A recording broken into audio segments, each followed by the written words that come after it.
Nadine Chandrawinata pamerkan hasil USG sang buah hati, dapat pujian good looking dari netizen.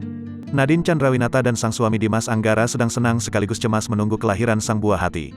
Menurut penuturannya baru-baru ini, Nadine sudah tak sabar ingin memiliki baju kembaran dengan sang anak. Meski sampai sekarang belum diketahui jenis kelaminnya, tetapi Nadine telah mempersiapkan berbagai perlengkapan dan kebutuhan untuk calon anak pertamanya ini. Nadine dan Dimas sebelumnya memang telah memutuskan untuk tak mencari tahu perihal jenis kelamin sang calon anak karena sebagai bentuk rasa syukur akan kehadiran sang buah hati. Kali ini kehamilan Nadine kembali mendapat sorotan karena untuk pertama kalinya ia membagikan hasil USG bayi dalam kandungannya itu. Di unggahan Instagramnya, Nadine sempat merekam momen saat sang calon buah hati menendang perutnya dan nampak begitu aktif di dalam perut.